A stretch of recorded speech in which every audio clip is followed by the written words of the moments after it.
जय हिंद साथियों, मैं डॉक्टर ज्योति प्रकाश स्वागत करती हूँ आपका अपने यूट्यूब चैनल हिंदी स्टडी में। दोस्तों, आज की वीडियो में मैं लेकर आई हूँ पटकथा लेखन के अंग, इसका दूसरा भाग। पहले भाग में हमने पटकथा के 3 अंग जाने थे। सबसे पहला अंग कहानी, दूसरा दृश्यमय बनावट और तीसरा संवाद है। उसमें से दृश्यमय बनावट यहाँ तक हम आए थे और रुके थे, आधा हो गया था। अब इस वीडियो में हम यहीं से शुरू कर रहे हैं जहाँ से हम पहले रुके थे। तो दृश्यमय बनावट अथवा पटकथा का स्वरूप यहाँ से हम देखते हैं।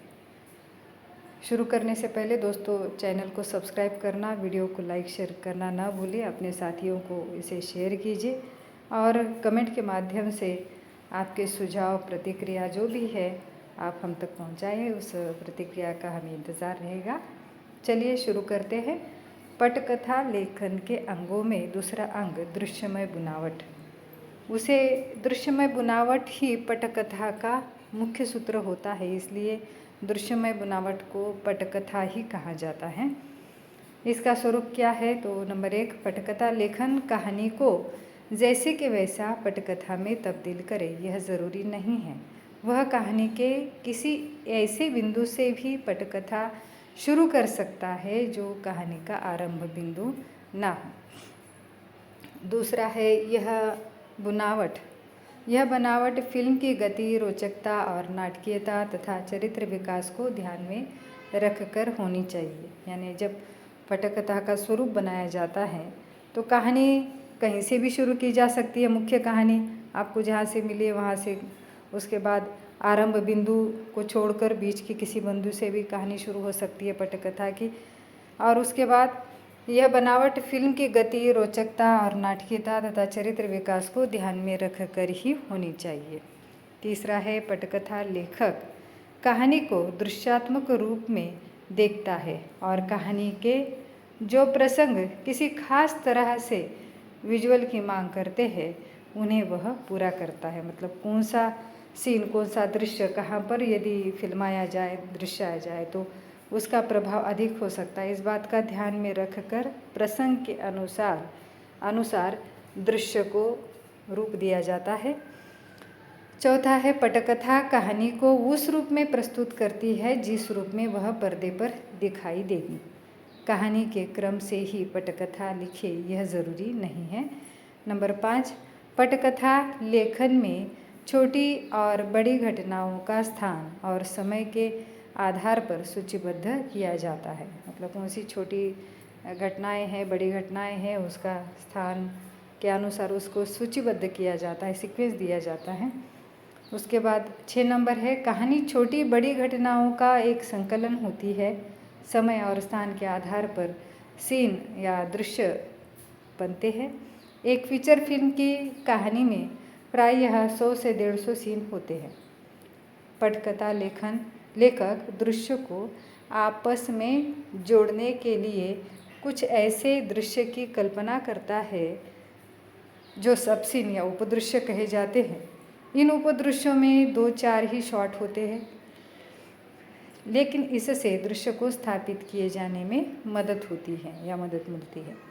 जैसे किसी घटना के मुख्य 2 दृश्य है और उन 2 दृश्यों को जोड़ने के लिए बीच में एक कोई छोटा सा दृश्य डाल देना होता है, उसे ही उपदृश्य या सब सीन कहते हैं। तो मुख्य दृश्य तो 100 से 150 होते हैं एक फिल्म के लिए। 7 नंबर है पटकथा लेखक का सही स्वरूप तो वही होगा जो दृश्य श्रव्य के अनुकूल हो। पटकथा लेखन का होना चाहिए यहाँ पर। पटकथा लेखन का सही स्वरूप तो वही होगा जो दृश्य श्रव्य के अनुकूल हो। यानी दृश्यात्मक रूप देने के लिए या सुनने के लिए जो जिस प्रकार से क्रम चाहिए होता है वही क्रम पटकथा लेखन में देना होता है। पटकथा 8 नंबर पर है पटकथा प्रभावकारी होगी तभी वह दर्शक, पाठक और श्रवक या श्रोता के पास पहुंचती है। यानी पटकथा प्रभावशाली होनी चाहिए, तभी तो वह बहुत अधिक प्रसिद्ध होगी या लोकप्रिय होगी और दर्शक, पाठक या श्रवक को वो बहुत अच्छी लगेगी। कुल मिलाकर यह स्पष्ट होता है कि पटकथा लेखक ही फिल्मों के लिए सफलता की सीढ़ी है। जिस पर चढ़कर दर्शकों के मन पर राज किया जा सकता है। कहानी को पटकथा में बदलना यह भी एक कला है। अब पटकथा लेखन के अंगों में हमने 2 अंग देखे, तीसरा अंग है संवाद।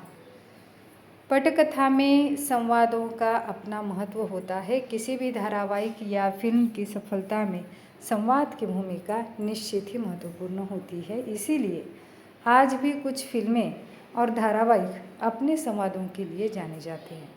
स्वर्गीय राजकुमार और आज भी हम देखते हैं कि अमिताभ बच्चन, ओम पुरी जैसे कलाकारों के संवाद की आज भी मिसालें दी जाती हैं। संवाद का स्वरूप: नंबर 1, संवाद से दृश्य का अधूरापन पूरा हो। 2, संवाद छोटे किंतु प्रभावशाली हो। 3, पात्रों के अनुकूल संवाद हो। जैसे कोई पात्र पौराणिक हो तो उसके प्रति दर्शकों में श्रद्धा के भाव होते हैं। ऐसे समय श्रद्धा और तर्क संगतता दोनों का संतुलन कायम होना चाहिए। जैसे ओ माय गॉड फिल्म के संवाद हैं। चौथा है, ऐतिहासिक विषय के संवाद लिखते समय उन विचारों की प्रामाणिकता जरूर जांची जानी चाहिए। दर्शक इतिहास को प्रमाण मानते हैं, इस बात का ध्यान रखना चाहिए। अधिकतर देखने वाले दर्शक इतिहास को जानते भी हैं, तो ये जिम्मेदारी का काम होता है ऐतिहासिक विषय पर संवाद लिखना। 5, कुछ फिल्में धार्मिक होती है तो कुछ काल्पनिक और वास्तविक। मिशन मंगल वास्तविक फिल्म है और वास्तविक घटना पर आधारित फिल्म है और पूरी तरह विज्ञानवादी है। अतः इस फिल्म के पात्रों के संवादों में विज्ञान के क्षेत्र की भाषा है, अन्यथा फिल्म सफल नहीं हो पाती। नंबर 6, संवाद सदैव काल, क्षेत्र, मानसिकता आदि के अनुसार हो। अर्थात पटकथा पौराणिक काल की हो, आधुनिक काल की हो, उसी के अनुसार संवादों की रचना होनी चाहिए। साथ ही स्थानिक क्षेत्र का वर्णन हो या किसी राज्य का वर्णन हो या किसी अन्य देश का, तो उसके अनुकूल ही पटकथा चाहिए। पटकथा में संवाद होने चाहिए। पात्रों की मानसिकता भी संवाद लिखते समय ज़रूरी है। इन संवादों से ही पात्र के मन में क्या चल रहा है यह पता चलता है। अब हम देखेंगे सिनेमा की पटकथा। पटकथा फिल्मों के लिए आधारभूत तत्व है। कहानी का फिल्मी ढांचे के तहत विकसित रूप पटकथा कहा जाता है। पटकथा का स्रोत व्यक्तिगत जीवन से संबंधित हो सकता है, चाहे वह इतिहास का हो या भविष्य का या फिर वर्तमान का ही क्यों न हो। उन सभी घटनाओं को जो पर्दे पर दिखाया जा सकता है वही पटकथा का मूल स्रोत माना जाता है। पटकथा पर्दे पर दिखाई जाने वाली कथा है। सिनेमाघर तथा दूरदर्शन पर दिखाए जाने वाले कार्यक्रम इसी के ही अंग हैं। एक समय में अधिक से अधिक व्यक्तियों को पटकथा के माध्यम से प्रस्तुति दी जा सकती है। इस प्रस्तुति में अधिक खर्च तथा सामग्री की आवश्यकता नहीं होती। रिकॉर्डर कथा को पर्दे पर आसानी से दिखाया जा सकता है, जिसमें धन तथा समय की बचत होती है। इसका प्रचलन आज़ादी के समय से बढ़ता चला आ रहा है, उससे पूर्व अधिक प्रचलित नहीं था, क्योंकि उस समय यह महंगी तकनीक थी। सिनेमाघर वाले घूम घूम कर लोगों को सूचित किया करते थे कि इस दिन सिनेमा का आयोजन किया जा रहा है। आज ऐसा नहीं है। लोग अपने मोबाइल, टेलीविज़न या सिनेमाघरों में जाकर अपने मनोरंजन के अनुसार फिल्म तथा सीरियल आदि देख सकते हैं। यह सभी पटकथा के ही अंग है या पटकथा का ही एक विशेष स्वरूप है। कहानी का फिल्मी रूपांतरण होता है तब उसका मूल फॉर्म पूरी तरीके से बदल जाता है। विभिन्न दृश्यों का एक क्रम निश्चित किया जाता है। लेखक के मन में इन दृश्यों का चलचित्र बनता है और फिर उसे जब वह कागज़ पर उतारता है तो सिनेमा की पटकथा बनती है। सिनेमा की कहानी लगभग 2-3 घंटे की होती है, धारावाहिक की तरह लंबी नहीं। अतः संपूर्ण कथा को सिनेमा की पटकथा में बदलते समय सभी दृश्य का आदि, मध्य और चरमोत्कर्ष इन 2-3 घंटों के भीतर नियोजित करना होता है। जिस पटकथा लेखक को यह कला अवगत है और सिनेमा की बारीकियों का ज्ञान है, उस लेखक का बाजार मूल्य भी अधिक होता है। जैसे आप जानते हो ये सिनेमा का आदि मध्य अंत, यानी जब आप फिल्म देखने जाते हैं तो देखते हैं कि मध्याह्न में मतलब इंटरवल के समय तक फिल्म की कथा एक मोड़ तक आते आते रुक जाती है और हमारी उत्कंठा बढ़ जाती है कि अब इसके बाद क्या होने वाला है। तो ये उसका मध्य होता है और अंत में जब फिल्म समाप्त हो जाती है तो उस कथा का चरमोत्कर्ष पूरी तरह से उत्कर्ष होकर विकास होकर हमारे सामने वो कथा पूर्ण हो जाती है। वर्तमान समय में पटकथा लेखक के क्षेत्र में रोजगार की विभिन्न संभावनाएं हैं। भारत में फिल्म उद्योग आज के समय में बहुत बड़ा उद्योग है। हॉलीवुड की तुलना में ही नहीं तो विश्व के किसी भी फिल्म जगत की अपेक्षा भारत में सबसे अधिक फिल्में बनती है।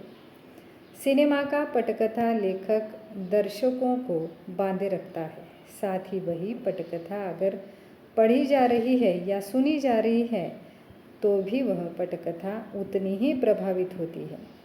पटकथा के अनुकूल कहानी में विविध दृश्य, घटना, प्रसंग के विषय का सिलसिलेवार होना, संघर्ष, मसालेदार कौतूहल बनाने वाला और दर्शकों को बांधे रखने वाला होना चाहिए। यानी जो कथा में जो संघर्ष दिखाया गया है नायक या खलनायक के बीच का हो या अमीरी गरीबी परिस्थितियों का हो, किन्हीं परिस्थितियों का जो संघर्ष दिखाया जाता है वो मसालेदार होना चाहिए, कौतूहल से भरा, जिसमें दर्शकों में वो बांध कर रखता है और आगे क्या होगा इसकी उत्कंठा बनी रहती है।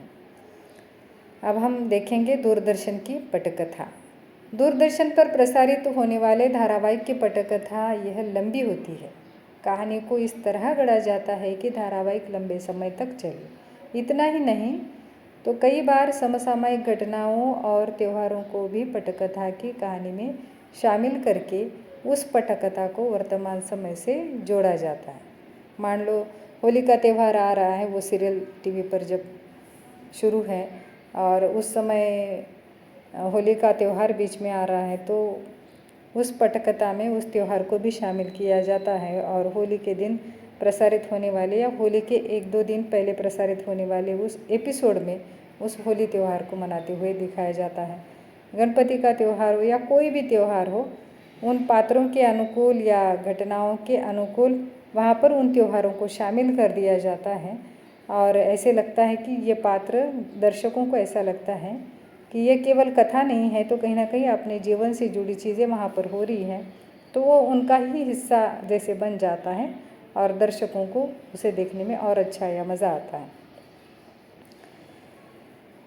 इसी से क्या होता है कि दर्शकों में रुचि को और बढ़ाने में सहायता मिलती है। जहाँ फिल्म 2-3 घंटे में अपनी पटकथा को समेट लेती है, वहीं दूरदर्शन की पटकथाएँ 1-2 या कभी कभी 3-4 वर्ष तक भी चलती है। जैसे आप महाभारत की पटकथा को देख लीजिए। 1988 में ये पहली बार सीरियल शुरू हुआ था और 1988 में 1988 से 90 तक वो चला था और 2020 में उसका पुनः प्रसारण हुआ है जब कोरोना काल में। तब भी लोग उतने ही पसंदीदा रूप में उस सीरियल को घंटों बैठकर टीवी के सामने, टेलीविज़न के सामने देखते रहे हैं। तो ये उस धारावाहिक की सफलता है। दूरदर्शन की पटकथा में निम्न बातें होती है।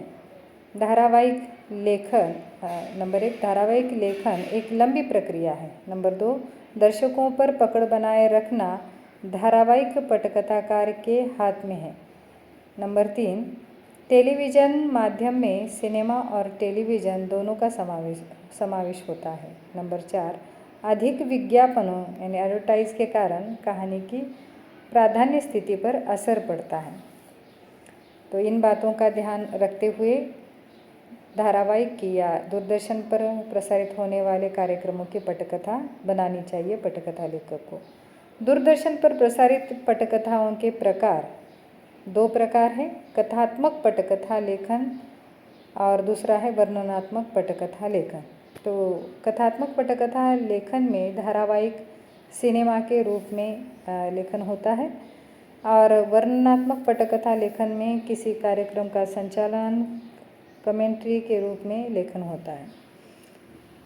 अब हम देखेंगे पटकथा लेखन में। पहले हमने देखा सिनेमा की पटकथा, फिर दूरदर्शन की पटकथा, और अब तीसरा है रेडियो की पटकथा। रेडियो यह केवल श्रव्य माध्यम होने से उस पर प्रसारित नाटक, एकांकी अथवा धारावाहिक की पटकथा में संवाद, ध्वनि और संगीत आदि का महत्व अधिक होता है।